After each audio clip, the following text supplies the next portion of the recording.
CERT class 7 chapter 5 भौतिक एवं रासायनिक परिवर्तन फिजिकल एंड केमिकल चेंजेस।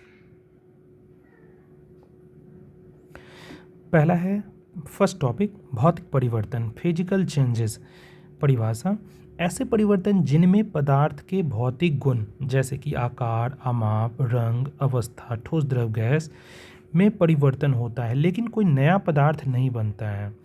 ऐसे परिवर्तन को भौतिक परिवर्तन कहते हैं। यह ध्यान रखने वाली बात है, जब कभी भी किसी परिवर्तन में नया पदार्थ बनेगा तो वो रासायनिक परिवर्तन होगी, भौतिक परिवर्तन नहीं होगी। इसीलिए हम लोग भौतिक परिवर्तन में ऐसा पढ़ते हैं कि कोई नया पदार्थ नहीं बन पाता है इसमें। इसकी विशेषता क्या होती है, कैरेक्टरिस्टिक्स? तो ये परिवर्तन उत्क्रमणीय होते हैं यानी रिवर्सिबल होते हैं। अगर ए से बी बना भौतिक परिवर्तन से तो बी से फिर ए भी बन जाएगा। ऐसे उत्क्रमणीय यानी रिवर्सिबल होते हैं, अर्थात मूल पदार्थ को वापस प्राप्त किया जा सकता है।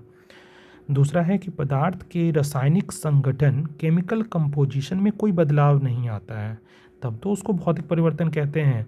अगर रासायनिक संगठन में कोई बदलाव आ जाएगा तब तो नए पदार्थ बन जाएंगे, तब तो फिर रासायनिक परिवर्तन हो गया। उदाहरण: भौतिक परिवर्तन के कुछ उदाहरण हैं, जैसे कागज़ को फाड़ना। कागज़ को जब भी हम फाड़ते हैं तो इसके शेप, साइज़ वो चेंज हो जाता है लेकिन इसका कोई नया पदार्थ नहीं बन पाता है, कोई नया चेंज नहीं हो पाता है, केमिकली कोई चीज़ चेंज नहीं होता है। दूसरा एग्जाम्पल है जल का बर्फ़ में बदलना, जल का बर्फ़ बनना।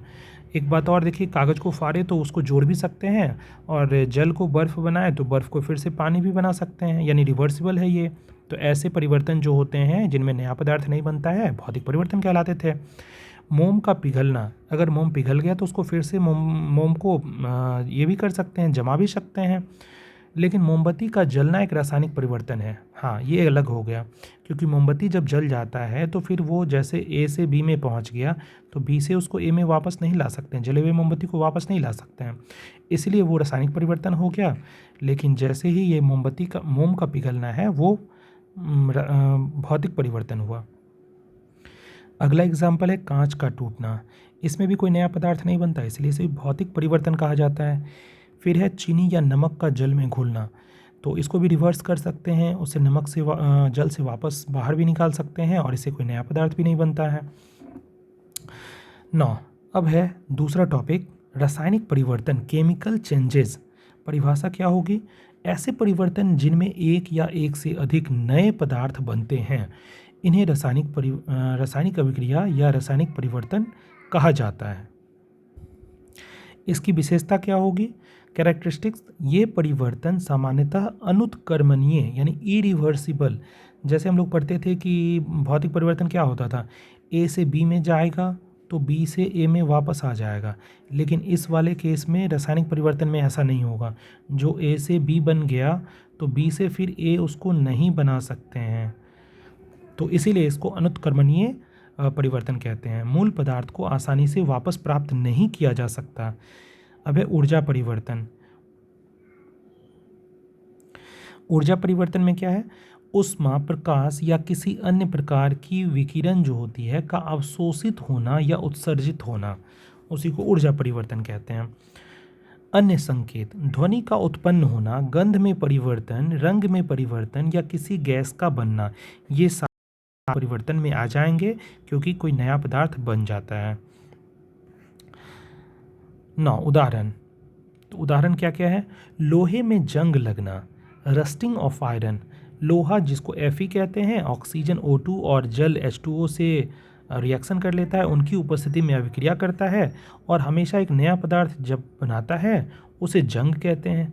आयरन ऑक्साइड बना लेता है, Fe2O3 बनाता है, और जंग लगे हुए लोहे को वापस अच्छा लोहा प्राप्त नहीं किया जा सकता है, चूँकि ये नया पदार्थ बन गया है तो रासायनिक परिवर्तन में काउंट हो जाएगा। दूसरा है मैग्नीशियम फीते का जलना। यह जलकर मैग्नीशियम ऑक्साइड नामक नया पदार्थ बनाता है। तो जब भी नया पदार्थ बना, केमिकली रिएक्शन हुआ, तो उसको हम लोग रासायनिक परिवर्तन कहेंगे, रासायनिक चेंज कहेंगे। तीसरा उदाहरण है भोजन का पचना या खराब होना। तो भोजन जो पच जाता है, उस पचे हुए भोजन से पहले वाला भोजन नहीं बनाया जा सकता है, तो नया पदार्थ बन गया, इसीलिए इसको भी रासायनिक परिवर्तन कहते हैं। पटाखों का जलना, जिसमें ऊष्मा, प्रकाश, ध्वनि और गैस का उत्सर्जन होता है, ये भी रासायनिक परिवर्तन में काउंट होता है। तीसरा टॉपिक है लोहे में जंग लगना, रस्टिंग ऑफ आयरन। परिभाषा क्या होगी? लोहे की वस्तुओं का वायु में उपस्थित ऑक्सीजन और जल यानी जलवाष्प के साथ अभिक्रिया करके जो भूरे रंग का आयरन ऑक्साइड बन जाता है, उसकी परत जो बन जाती है लोहे के ऊपर, उसे ही लोहे का जंग लगना कहते हैं, रस्टिंग ऑफ आयरन कहते हैं।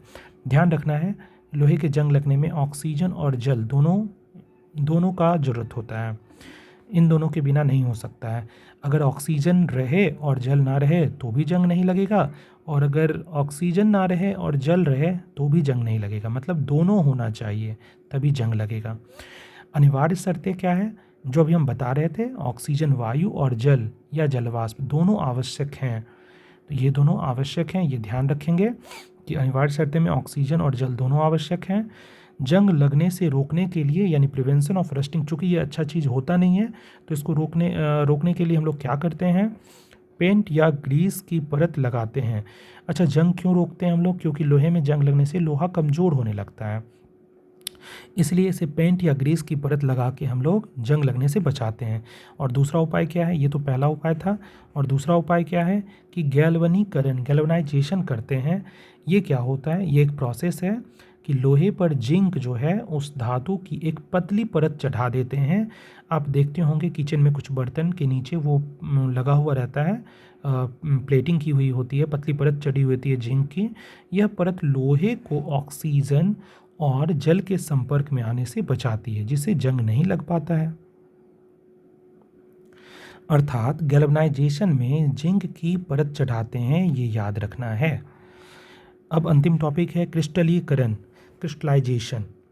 परिभाषा क्या है? यह एक भौतिक परिवर्तन है, अर्थात इसमें नया पदार्थ नहीं बनेगा।